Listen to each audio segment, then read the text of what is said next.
In the Emerald Isle, something unexplainable is happening. Tonight, prepare to witness the most frightening event in horror podcast history. A journey into the depths of horror history.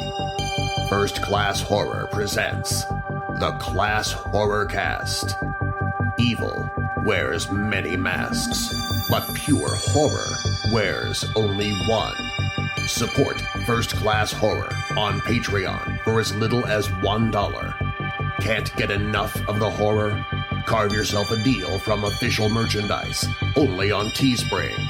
Join us on all social media at First Class Horror. We have such sights to show you.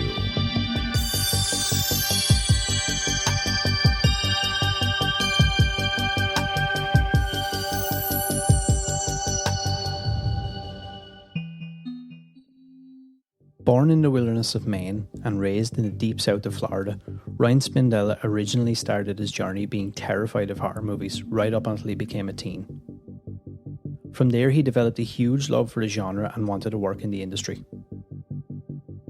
Fast forward to 2021 and Ryan has released his first horror hit with the Mortuary Collection, due on Blu-ray April 20th. He has also worked on movies such as It Follows. And he's also released an amazing documentary called We Come in Pieces. Currently, he is working hard on writing new material. We talked about everything from his process of writing and directing, to advice for creatives, and even Instagram fame. Ryan is extremely talented and an intelligent filmmaker, with a flair for horror. I hope you enjoyed this conversation as much as I did. The Mortuary Collection releases on Blu-ray April 20th, 2021. Okay, so at the start of every show, the first thing I like to do is get the plugs, promotions, anything like that out of the way. So where people can find you, what you'd like them to check out or support. Okay. So if you've got any of that stuff, good to go. Okay. Wait, you want me to just say it? Yeah. Right now? Yeah. Oh. If you've got it.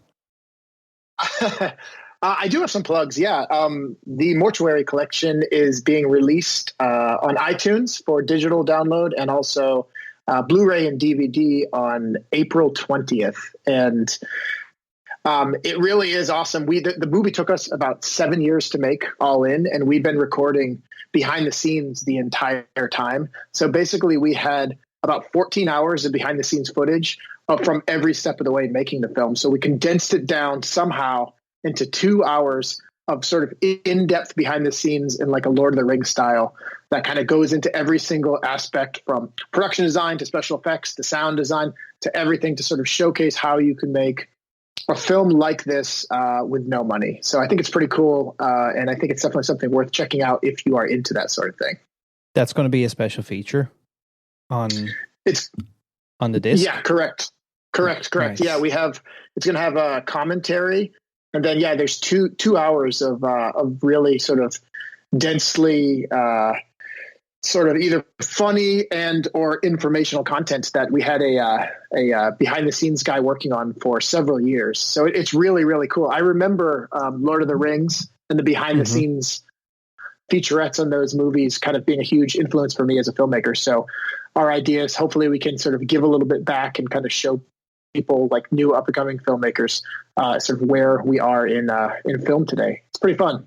That's cool. Well, for anyone who's listening to this, I will have all the links below to everywhere you can buy the movie, anywhere you can stream it, and any other links, some of Ryan's social media and stuff as well. So can you remember your first horror movie or your first I guess horror related experience? I can. My dad had this friend who was kind of a sketchy guy, honestly. And he would always give my dad these massive boxes of old VHS tapes that were sometimes, actual films, and sometimes they were bootleg films. I don't know why. He would always drop these boxes of bootlegs off at our house. And my dad would never even go through the boxes. So me and my brothers and sisters would always dig through and like find all kinds of weird gems. There was definitely some pornography in there, which I don't think my parents know about this day. But I remember we lived in a very tiny little cabin at the time in Maine, in the woods, sort of away from everything. And I'd say I was probably 6 years old, and I stumbled on Nightmare on Elm Street. And I had never seen horror. I didn't even really know what horror movies were. I think prior to that, the scariest thing I'd seen in a movie was the librarian ghost at the beginning of the original Ghostbusters, which still to this day is one of my favorite things in horror. But I remember sitting there with my dad to watch this movie, and he fell asleep immediately. And I was just sitting alone in this cabin watching Nightmare on Elm Street. And it traumatized me so much that I refused to watch horror for the next 8 or 9 years. I just would not watch horror as a child. I was terrified of it because I felt like it was going to destroy me from the inside out. And that movie was it. And I've come to find, talking to a lot of horror fans or people about their first horror experience, that movie seems to be a consistent for people around my general age range. Yeah, and I definitely feel that a lot of horror fanatics, or maybe people who end up, whether you get into writing, directing, whatever, they all have that kind of story of the first movie that kind of a lot of times seems to, like you said, kind of scare you in a way, and nearly turn you off it. And like I had weird experiences like that with things like Gremlins. I had this like really bizarre fear of Gremlins till I was like 16, 17 and couldn't really explain why. And probably Candyman was probably the other one for me that was like, because I remember at the time as well, I think we seen it on VHS tape, and it was still around that time where it was like the thing of like, if you say Candyman in the mirror, and everybody would kind of talk and be like, I heard that's real. I heard a guy in the States done that, and he like disappeared, and it's this thing, and this is actually based on a true story.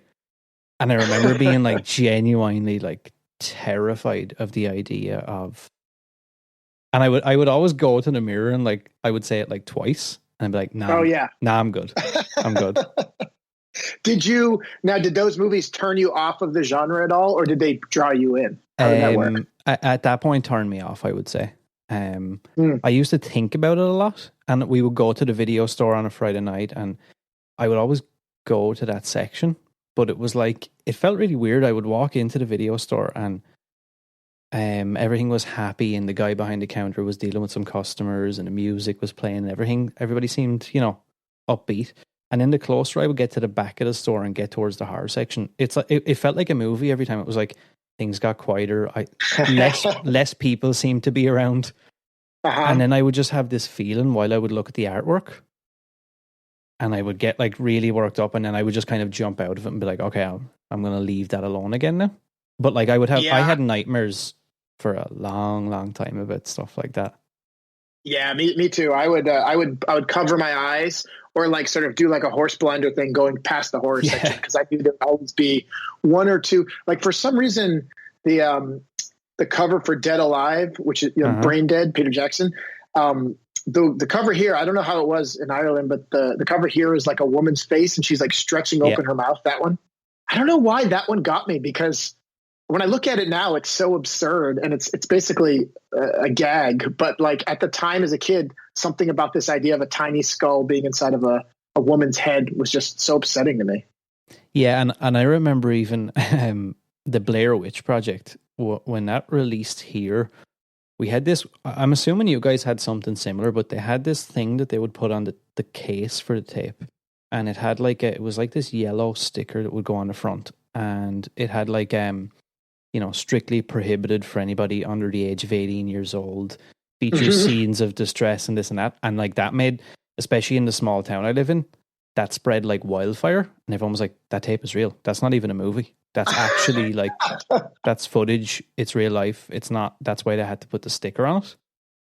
And it's it was the best like, advertising they could have. Yeah, basically. And like that movie, it was one that always drew me in. Like every time I would go, I would try and just catch a glimpse of the box and then kind of feel really weird and freaked out and then kind of scurry away from it. But I would always think about it. I was like, the Black Hills, what is that? What is the Blair Witch? What does she look like? And then I would like see her in nightmares and stuff and imagine what she looked like. That's pretty amazing. I mean, I grew up in a really small town in Maine, sort of on the coast near Canada. Mm-hmm. And it really was, Stephen King, is probably the most famous person from Maine, and he writes a lot of movies that are set in Maine.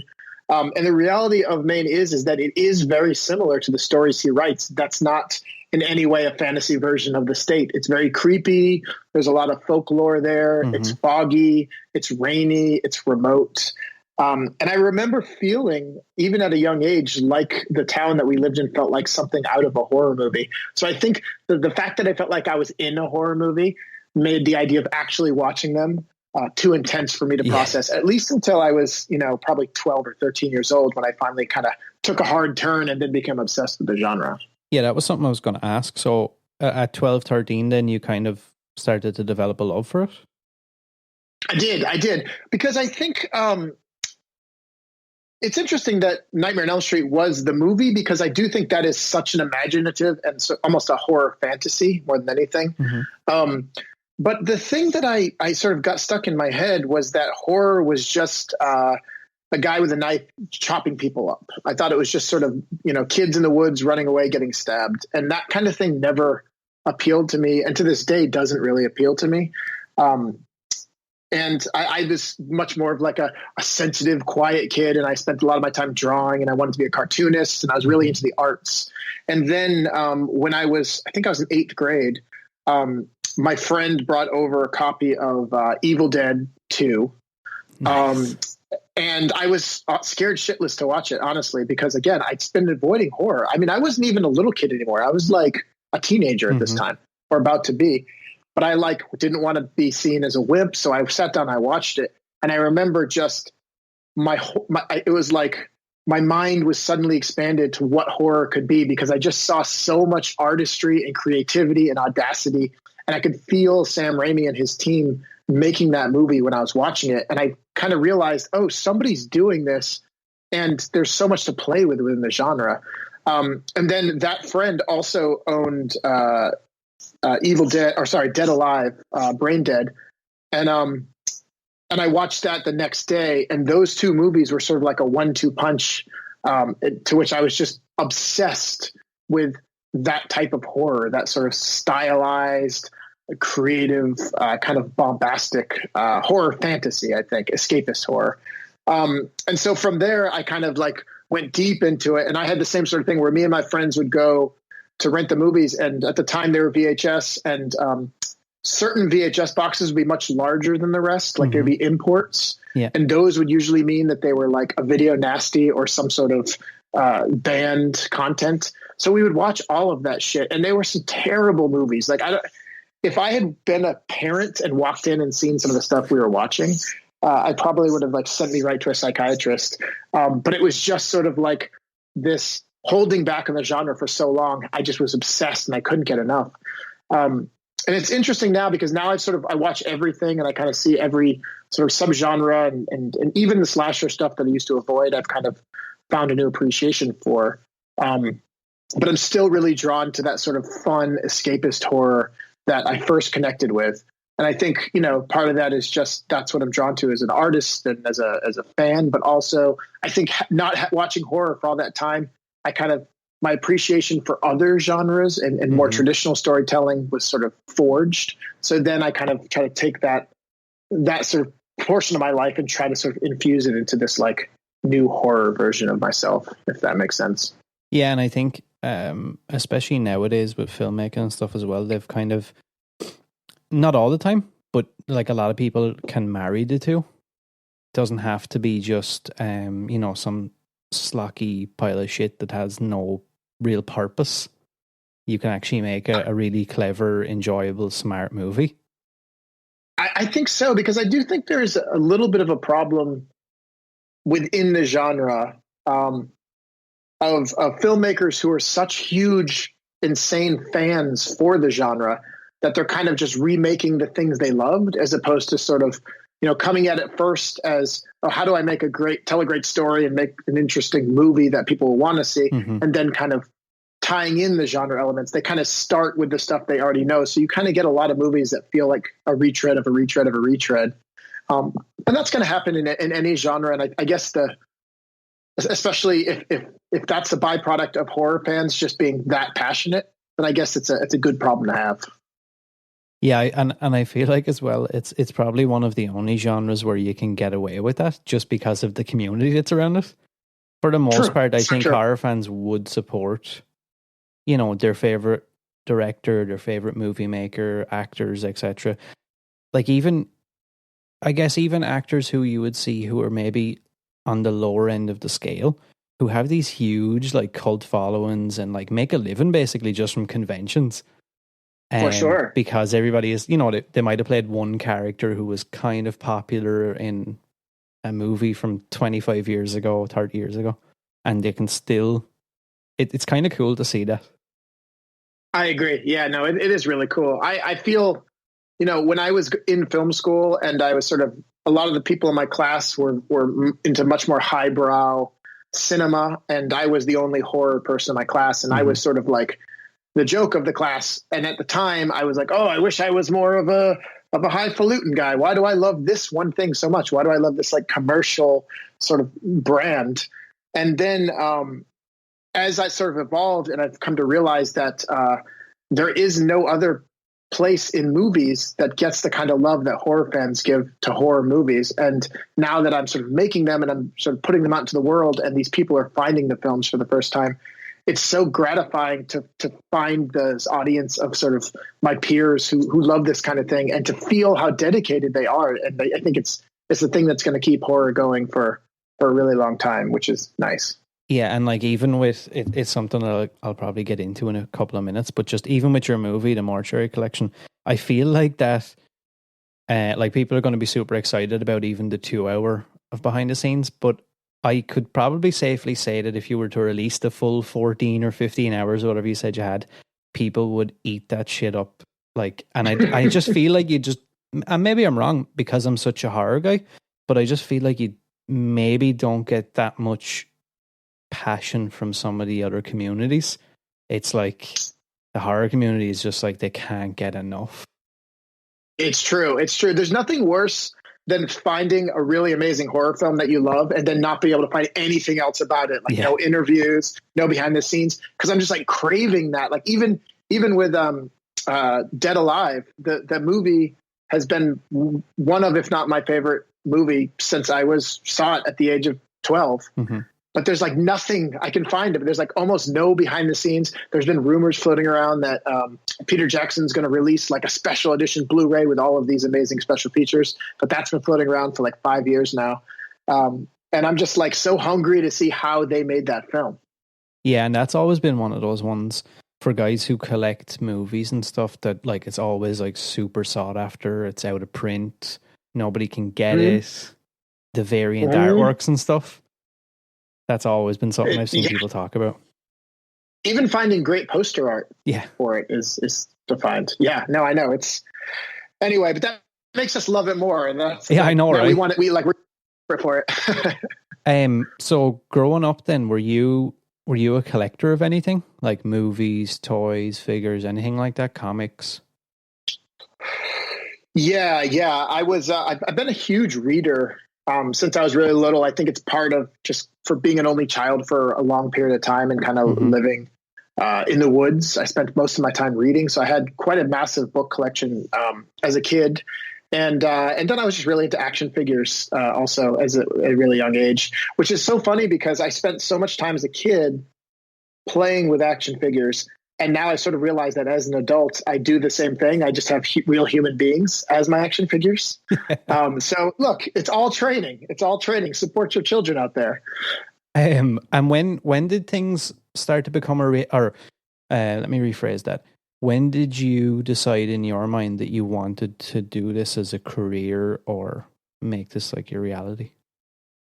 Yeah, I had, so in high school, I was obsessed with horror, and that was when I was doing all my catch up and watching all kinds of movies. I didn't still really understand that movies were made. I just kind of saw them as sort of, I would take them in and enjoy them, but I didn't understand that like people had to come together and create them. And it wasn't until I went to graduate that like film school, I even knew that was an option. And so I ended up going to Florida State University, which has an amazing film program that rejected me as soon as I applied because it's super hard to get into.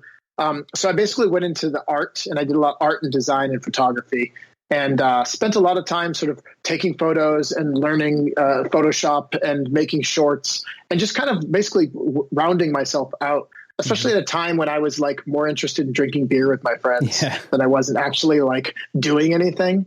But after college, I graduated and I applied to film school again, to the grad department, and I got rejected again.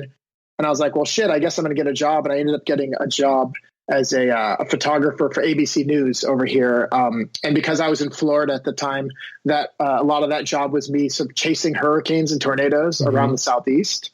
So I got to be a storm chaser for a couple of years, which was way cooler of a job than I think I deserve to have. And I kept just applying to film school.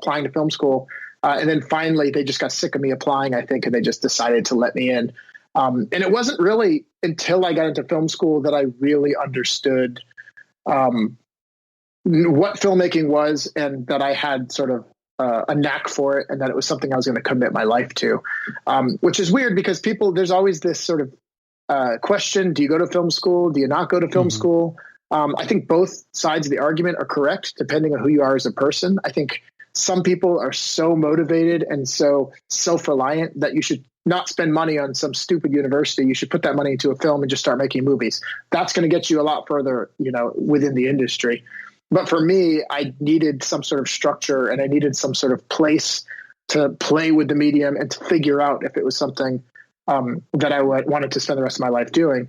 And it's like it's an obsession. It's like a drug. Like you either try it and it's so hard and you immediately get turned off because you're like, this is the worst possible life. Why would anybody choose it? Or you try it, it's terrible, but you're like, and I want to do it for the rest of my life, and you don't know why. And so you commit yourself fully to the insanity, and I've sort of been at it ever since. And so, okay, so you make that decision then, and at what point, maybe skip forward a bit then, at what point did it start to, I guess, become real for you? Or did you get involved in a certain project where you were like, okay, this is, now I'm on the right path? I made a film in film school that you can find online, actually, called Kirksdale.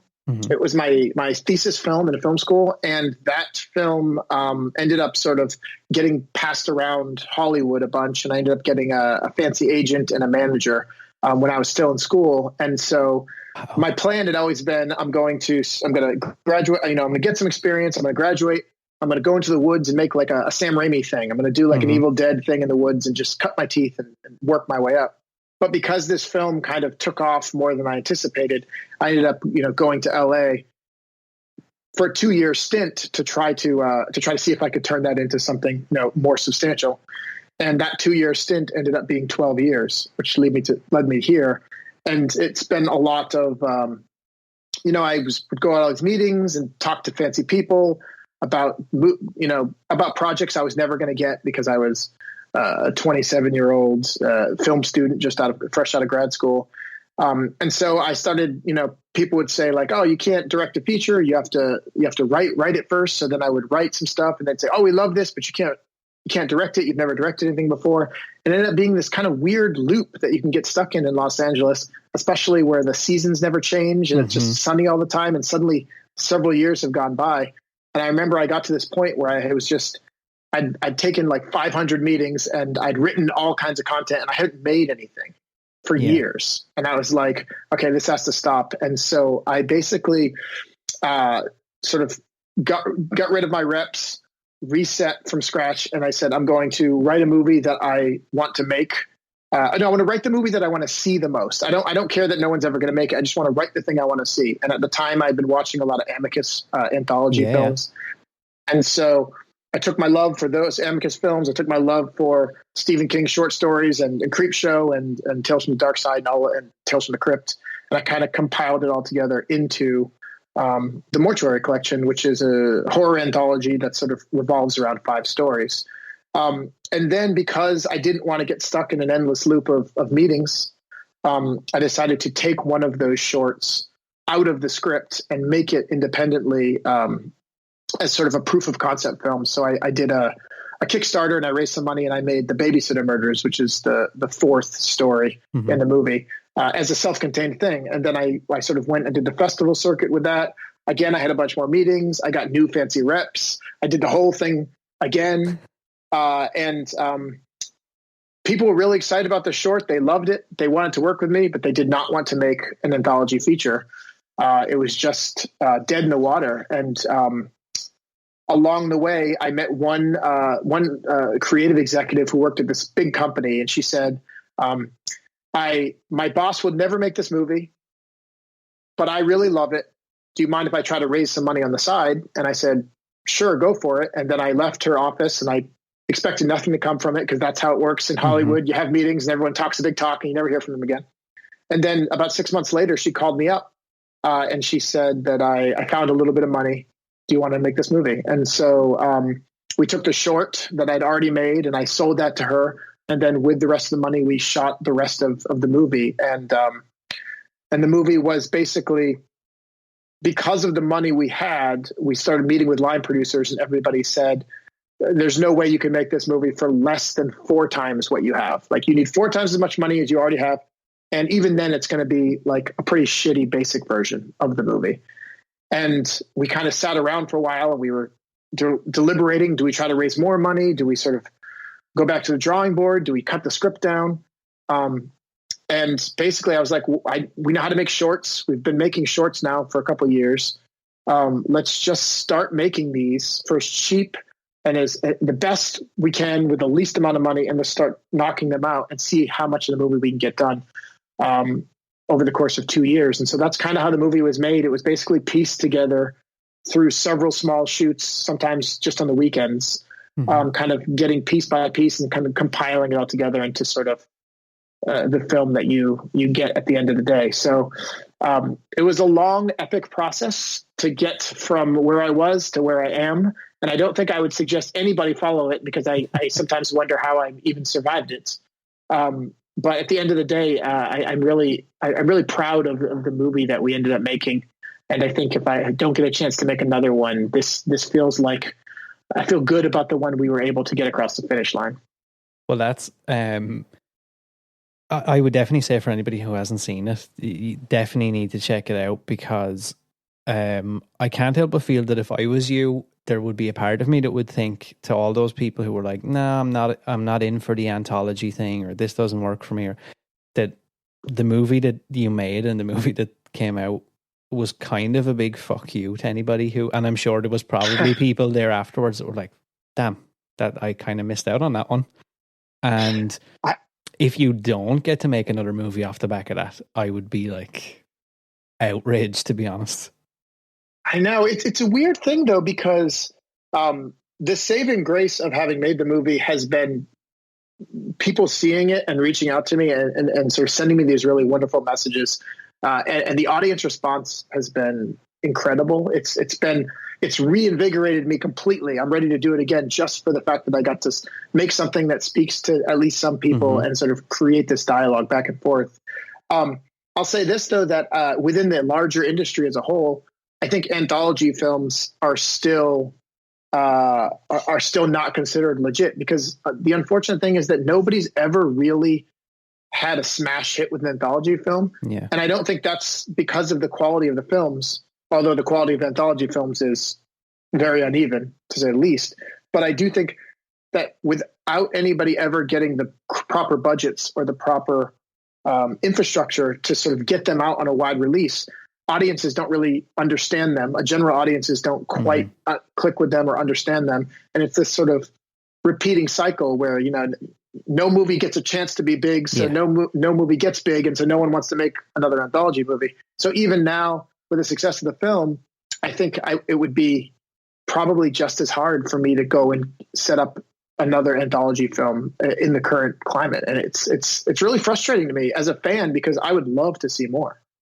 Yeah, me too. And like, again, it's probably, kind of self-contained maybe in a way, to core fans and stuff. We eat that up, but is that something, was that, or is that your intention to do another anthology, or is it kind of time to look at doing maybe just something else for now and see what happens? Yeah, I mean, I would never have imagined that my first film would be an anthology movie, just because it seems to make sense that if you were going to make your first independent film, you would make one movie, not five at once. Yeah. So I consistently find myself taking the hardest path. But I also am the kind of person that once I become obsessed with a project and once it becomes sort of a part of me, I see it through to the end. Mm-hmm. So I'd say that, I love the anthology format as much now as I ever did. I don't think I would jump right into making another one. I definitely wouldn't start from scratch and put another one together just because of how hard it was for this one to get made.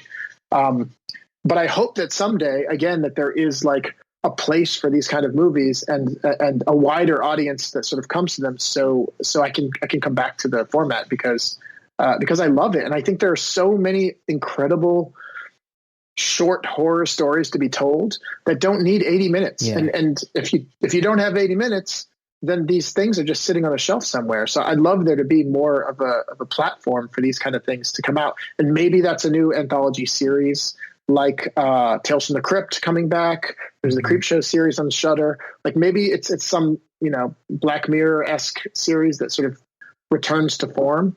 But for now, yes, as a creative, I think it makes the most sense for me to make something a bit more traditional, even though I'm sure that whenever I set out to make another traditional thing, it's going to spiral into something that's just as insanely hard, because that's the kind of person I am. And have things like, since the success of the movie, I'm assuming you've had a lot more emails, phone calls, meetings and stuff like that?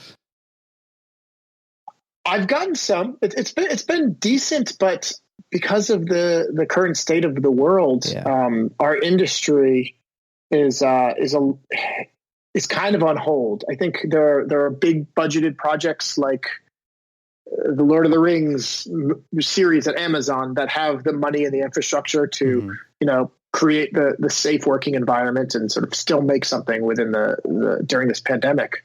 But I think for the rest of us sort of indie types who are scraping to get things together, everything's still kind of on hold for us. So I spent most of the past year just writing a ton and gearing up for when I'm able to sort of get back out there and make the next thing.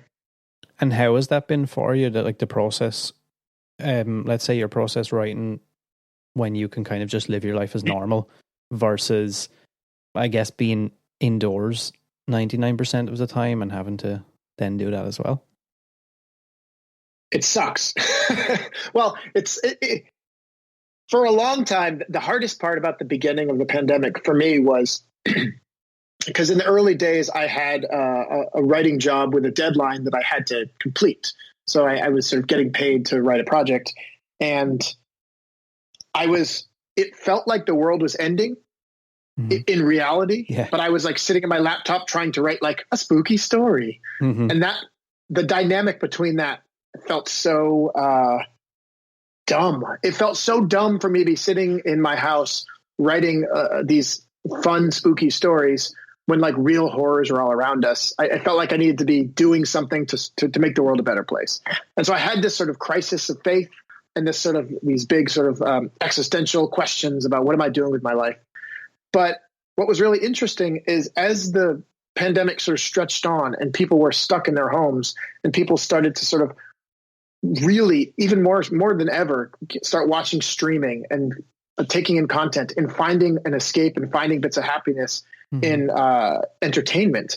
And it was then that I realized, oh shit, maybe writing spooky stories isn't as useless as I imagined. Maybe artists are providing something that's pretty important. And I don't think I ever knew how important it was until I saw how upset the entire planet could be for such a long period of time. And what sort of brightness that, a great movie or a great television show or a great documentary could bring. So it's been a roller coaster, as you can imagine, but I'm excited that my faith has been renewed in the medium, and now I see the value in doing what it is we do.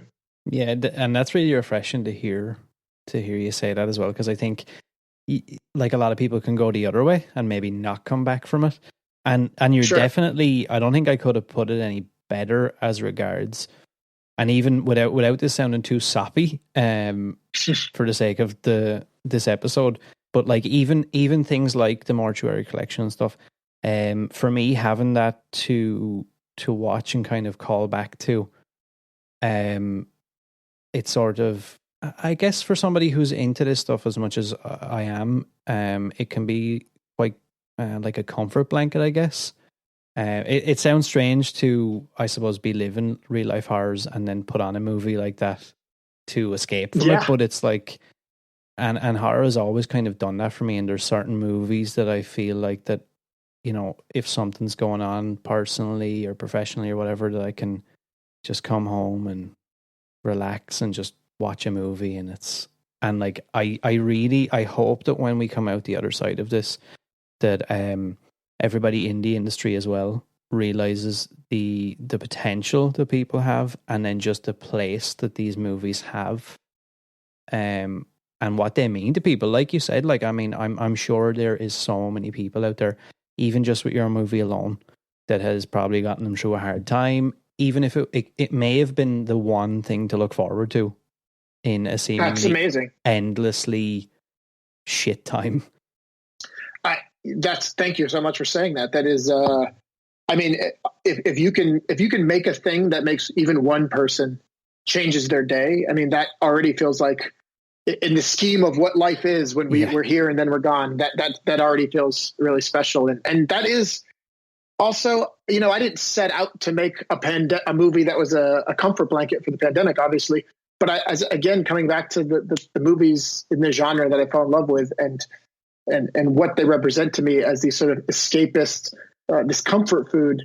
The Mortuary Collection was designed to be that way, and it is designed to be a movie that you watch multiple times. Like it is a movie that we've crammed so much into it that it would be impossible to absorb in one sitting. And because I know, not because I wanted people to watch it again and again, but because I love those movies. I mean, Dead Alive, I keep coming back to it, but that's one of those movies where there's something new to be taken in every time I watch that film.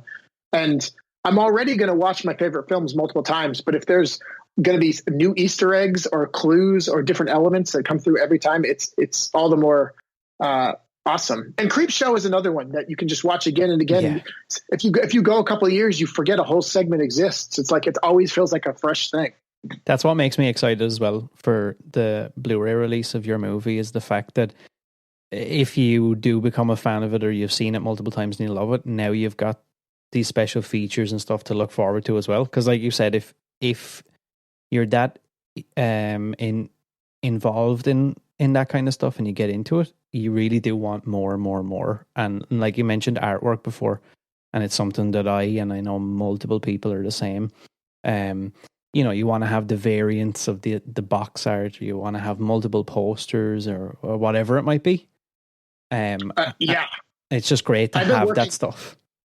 I've been working on that stuff since the movie was finished. I am obsessed with this. I mean, I collect concept art just for fun now. I'm obsessed with having all these incredible artists out there sort of work on it. So we're working on a vinyl for the soundtrack that's going to have, hopefully, knock on wood, this incredible artist that I've been a fan of for a really long time doing the artwork for it.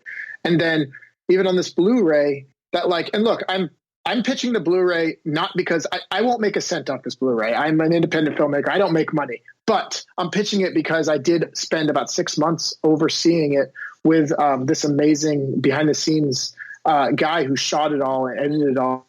And I was like, I want this to be a thing targeted at filmmakers who want to see the process, not just like from the outside, but kind of actually see like, oh, why does that book look dirty? Oh, we aged it with coffee and tea. Like really minutia stuff that a lot of people are going to be like, I don't care about that. I just want to see the actors joking around. But I was like, no actors joking around. Like, let's show them how every single thing was done. So the behind the scenes are even broken up from special effects, sound design, costume, production design, cinematography. I think it's 15 individual videos, each focusing on a different aspect of the process. Wow. And it's like a little bit of it's like a digital journal of a 7-year process, and sort of you see us age in the process of doing this behind the scenes. But it's really cool, and I'm really proud of what my BTS guy Nathan Beaver was able to do with it. So I really want people to see it. Yeah, and I do think people will appreciate that stuff. And you even see it now with things like Scream Factory and stuff. They release these collector's editions of movies that are like, 30, 40 years old, and people eat them up just because of the special features. Sure. There was something. So when you originally started to come up with the concept for the movie, what year did that all start for you? The date on the first draft of the script that I found recently is 2012. Wow. I know. It's crazy. It's crazy. I was working on this movie for so long that when people would ask me what I was working on and I would tell them, they would never be excited. They would just say, still? But it was like, it became this, it wasn't a full-time job, obviously. Yeah. I had to pay my bills and survive. But it was this project that wouldn't die. Every time I thought that I had to put it to bed, something else would happen to sort of keep it chugging along. I mean, like I said, when Allison, the executive who raised the money on the side, when she called me, like me and my producing partner, Justin, like earlier that day, we're talking about how we have to put this thing to bed. Like, it's never going to happen. Let's put it to bed. And then she called that night and said, like, I found some money. So I feel like the weird universe has been pulling me along with this thing, or maybe I'm manifesting it. I'm not sure which. But yeah, it was an epic process, but not a lot changed from the early drafts to what we ended up doing. I mean, there is this like period whenever you're writing a script, like you can only rewrite a script so many times, and then you're just kind of spinning your wheels. But like once a project gets the green light, once the project is actually happening, the period between that moment and when you start shooting is just when everything explodes in the best way. Like all these new ideas come out, you start storyboarding, visuals start coming out, music starts coming, you start talking to the production design team. Like I love that period. But it would be interesting to go back and read that first draft, which I remember it being much more tongue in cheek and much more creep show, I think, in the execution. And during that time, did you work on other movies? Yeah. So for a long time, I mean, since I've been in LA, I think I'd made 12 short films before I made the feature. But I also, I'm a graphic designer by trade. So I was a freelance graphic designer, and I would make pitch books and do design for my filmmaker friends. So because that was something that somebody had told me, but I wasn't sure whether it was true or not. Did you have involvement in stuff like It Follows and things like that? Yeah. So the director of that, David, has been a friend of mine since film school. So I've worked on most of the projects so far. He's one of my favorite people to work with, honestly.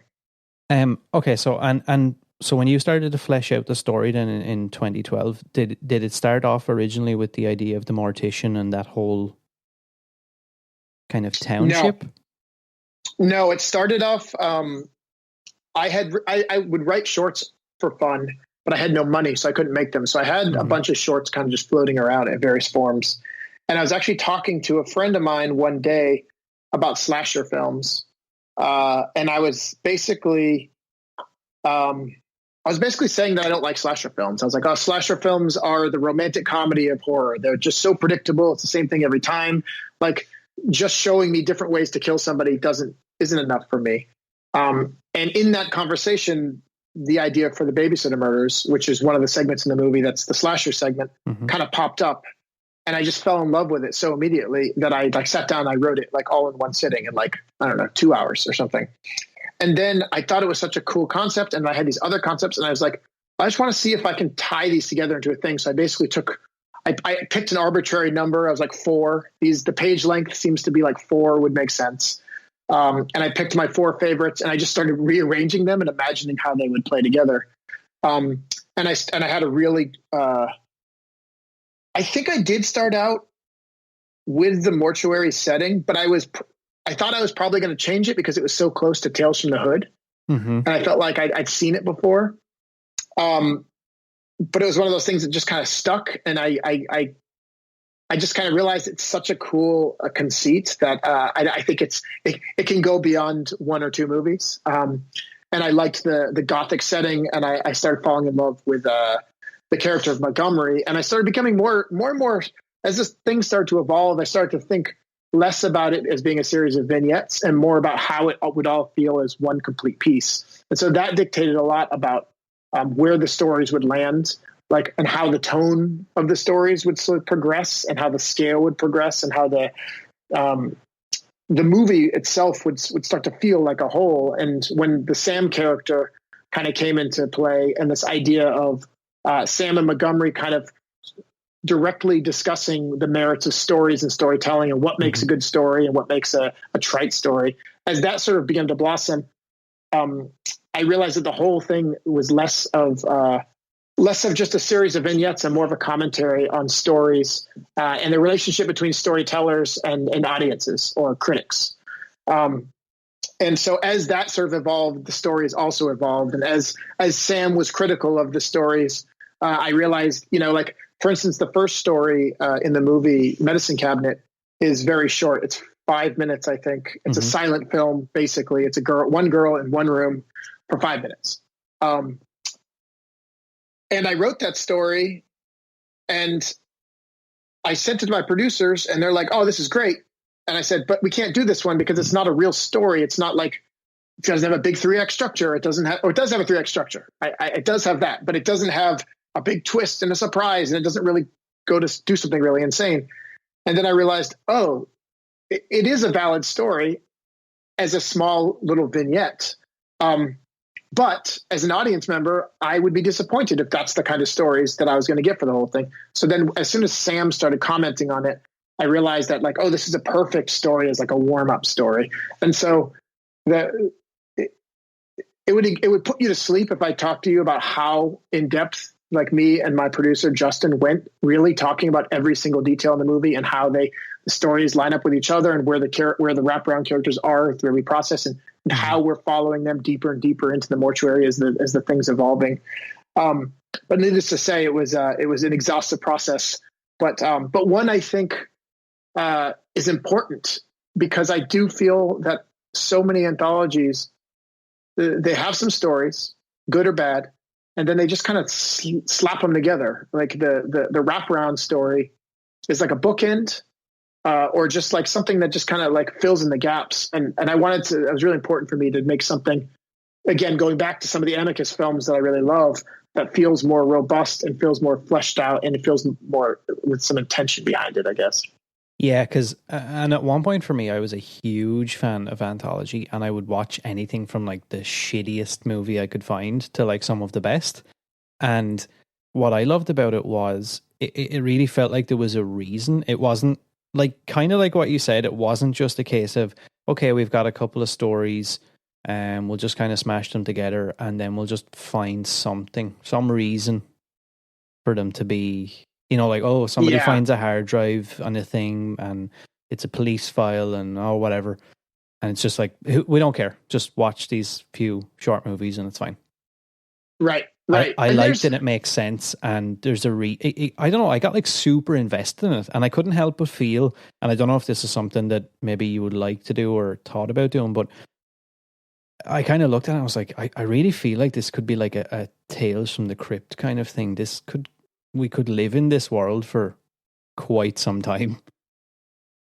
I mean, that's a great compliment. Thank you. I have many more stories actually set in the world. I think I already have at least 7 fully fleshed out stories, all set in Raven's End, all revolving around some of the same characters that are ready to go. So I think that would be ultimate dream. But it was really fun, even within the movie, even if there never is another story at Raven's End told.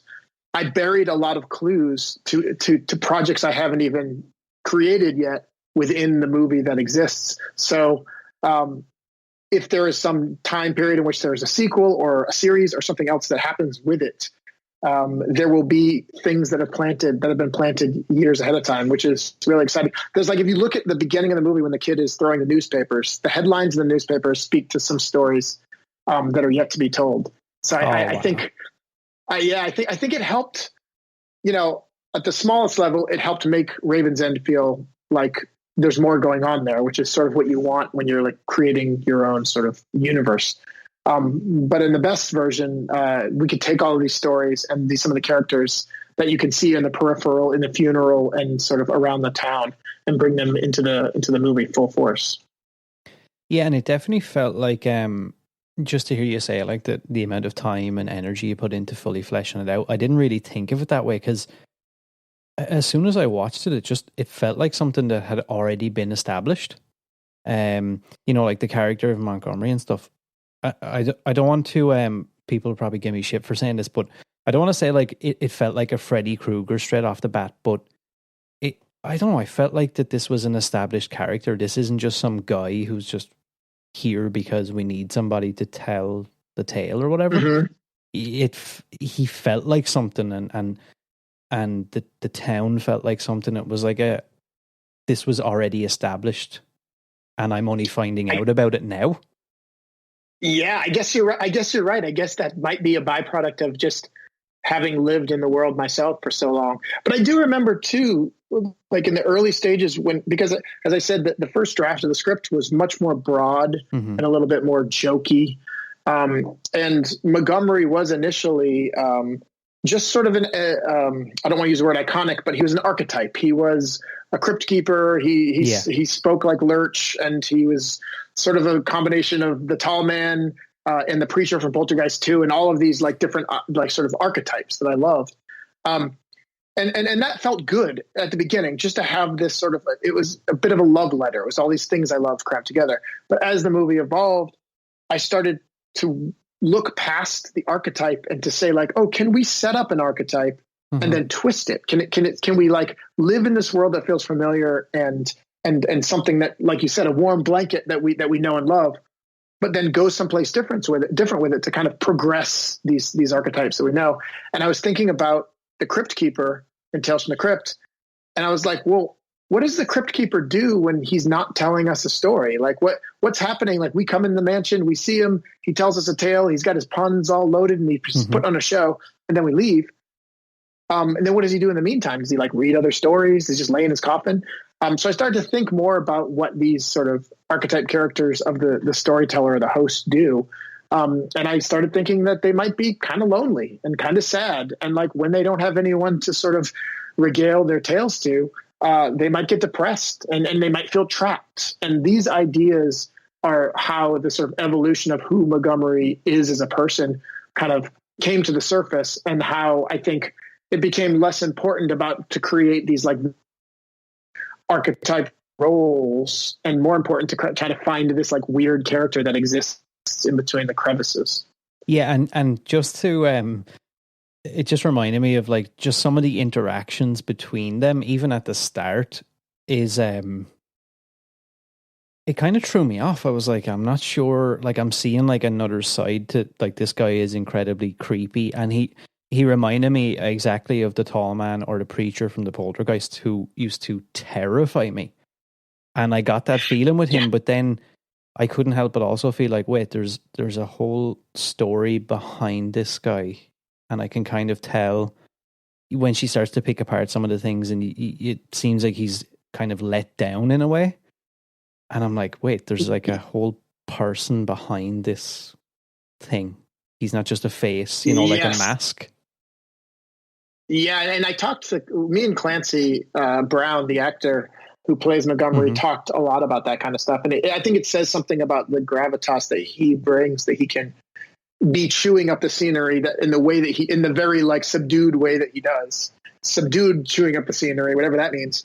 But also, convey these like these layers, and the layers became what's interesting to me, because the standard idea is very scary man talking to very cute girl about scary stories. And that just didn't really have the sort of depth that I wanted to sort of explore, especially knowing where the film goes in the end. So cool. That's a great compliment. I think I was blessed to be working with Clancy Brown for sure. What are some of your favorite anthology movies? So I'm a big fan of Asylum. and the original Tales from the Crypt, the Amicus versions. I love Creepshow, of course. Creepshow was. It's funny because I said I didn't watch horror movies when I was a kid, but Creepshow was one of the movies that me and my siblings, once I had siblings, once they sort of came along, would watch. And I think it was because it had the animated sequences that it always felt like it was for kids, even though it wasn't.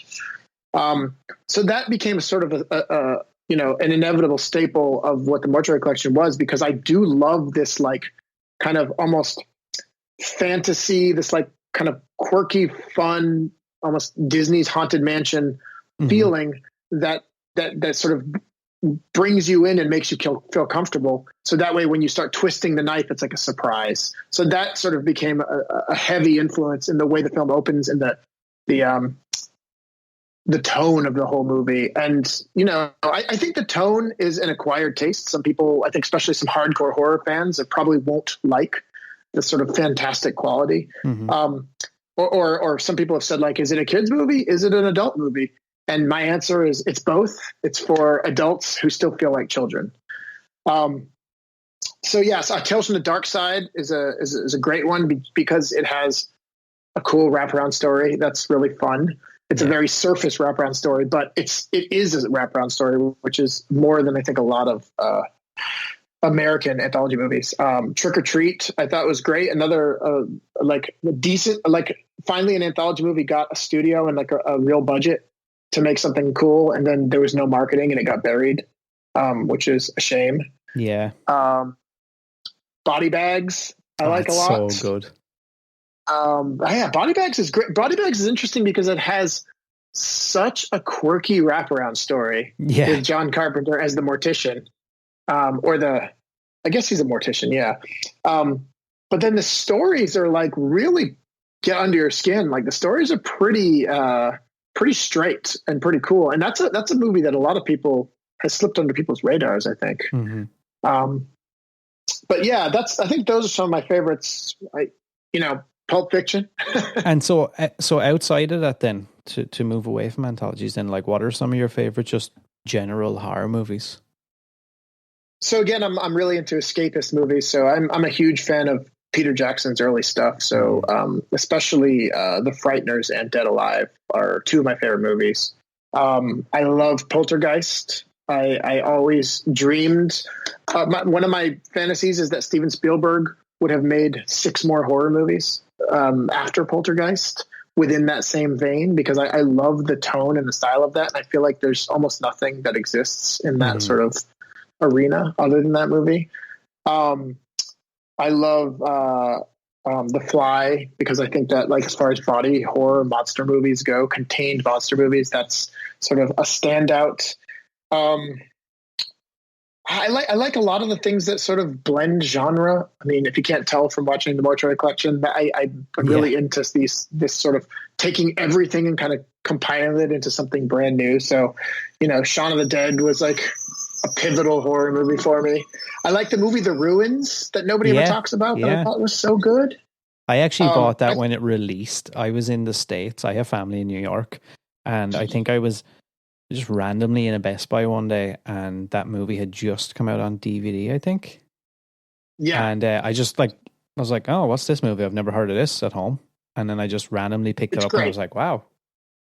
It's great. I think that movie just got overlooked. Yeah. I don't know if it was the way it was released or people just at the time weren't ready for something like that. But I just think it was such a strong film. The Ring. I think The Ring is the remake, is one of the scariest movies I've ever seen, which I've debated with some people. Some people don't like it at all, which I can't imagine. I just think it was so I remember gripping my armrests in the theater, which is rare for me to be that. It's that's kind of funny you mentioned The Ring. I was in a watch party a couple of days back with a guy who co-wrote the movie Valentine, slasher movie. And he just talked about some projects that he was in talks to be involved with, and he had passed up. And one of them apparently was he had an opportunity to get involved on a writing team with the Ring remake and passed on it. And he said it was one of the biggest regrets of his career. Yeah, because that movie was such a pivotal movie for the time too, and I don't think really anything existed like that. I know it was a remake of a Japanese movie, but man, that had such an impact on me. There's another one that I was just thinking of that I really loved. Oh, I mean, Drag Me to Hell. Yeah, I just love it so much. I saw that, and I remember seeing that in the theaters, and like, I won't lie and say that like some of those jump scares as well, like got me really good. Me too, man. Me too. Because you don't see them. It felt like Sam Raimi sat down and he was like, okay, we know all the classic jump scares. I'm just going to come up with as many completely different types of jump scares that you've never seen before. Like, I remember the one that was really had an impact on me was, it's like somewhere in the middle of the movie where she realizes she has to raise a bunch of money in order to sort of meet with this person who is going to excise the demon. Yep. And so she starts going around her house trying to like find stuff she can sell. And it's like a montage, and it's montage music. And she just goes in the garage, and like in the middle of the montage, she pulls back the curtain and the witch is there. And it's like, I'd never seen a jump scare in the middle of a montage. Like everything about that I knew about movies was telling me this is a safe zone. And then it just hit me with that scare. And I love that Sam Raimi, even past his horror movie making days, dips his toe back in and just knocks your socks off. It's just, I don't know. That's another movie that I feel like more people should have seen. It was so good. That's true. And I feel like it's kind of come around in recent years, maybe running the circuits on streaming and stuff like that, but it didn't get its thing at the time. It's true. It's true. I feel like us as a horror audience, especially when we have this connection to social media, it's up to us when we find films that we really love like that to really sort of vocalize it out to the world. Because I think that like within our bubble, it's a sounding board, but if we can get the word out beyond our bubble to the people with the money that pay attention, that's how we're going to get more of these movies made. And I think it's going to happen now more than ever because everything is changing over here and everywhere, and the streaming platforms and the amount of content that's being made. I mean, now the problem is not like, can you get it made? Now the problem is like, can you find it in a sea of 10,000 movies that are coming out every second? But that's a cool thing about, again, the community and social media in general, that people will talk about the movies they love and they'll find their way to the audience one way or the other. Yeah. Like even with Shudder, which I'm like super grateful that we have something like that now. But I remember at one point being concerned. I was like, this unfortunately isn't going to last. This is just going to disappear. It's going to be another one of those things. And I don't think that's the case anymore. And I hope that they never end up in that position where that becomes a conversation. But there's always a part of me that has a little bit of fear of like, oh God, I don't want to lose things like this. I feel like we're finally, the fact that we have something dedicated solely to that.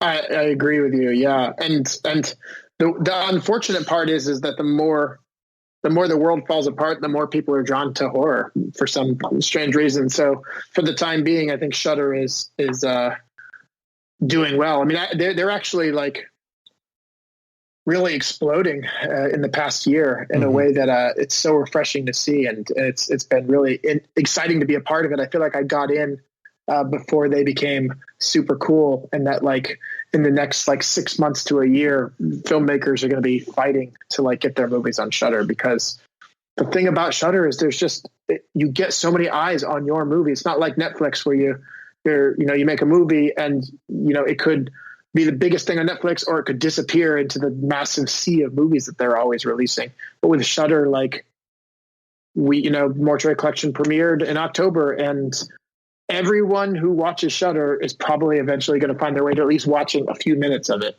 which is pretty cool. Yeah, like and I think Netflix can be good if it's the right circumstances and maybe a strike of luck and a few other things that if it starts to trend for you, it can make it like 100x. But the thing I like about Shudder is, and it's funny because anybody I've talked to Shudder about has mentioned your movie, and it kind of seems like one of those. I don't want to say staple, but the two always seem to be kind of in the conversation. And when I'm on Reddit and stuff and the horror subreddit, a lot of people oh, you know, what should I check out on Shudder? The movie kind of comes up again and again and again. And I think that kind of feeds into what you're talking about with the more that happens, the more it kind of starts to tread into other places.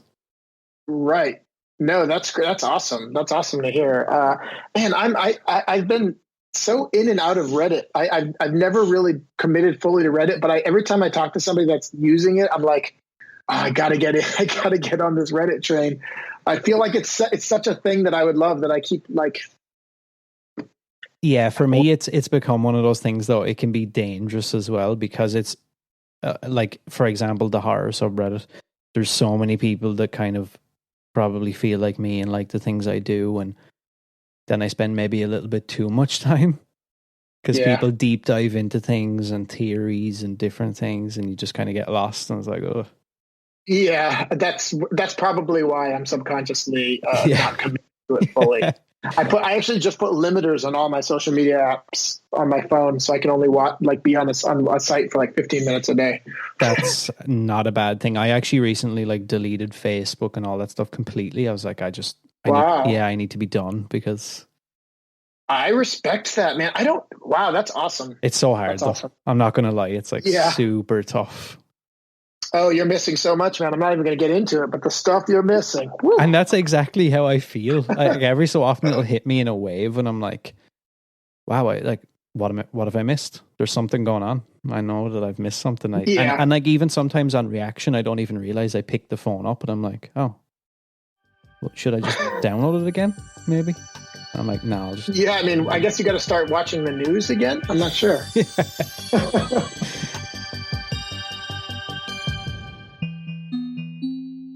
Support First Class Horror on Patreon for as little as $1. Can't get enough of the horror? Carve yourself a deal from official merchandise, only on Teespring. Join us on all social media at First Class Horror. We have such sights to show you.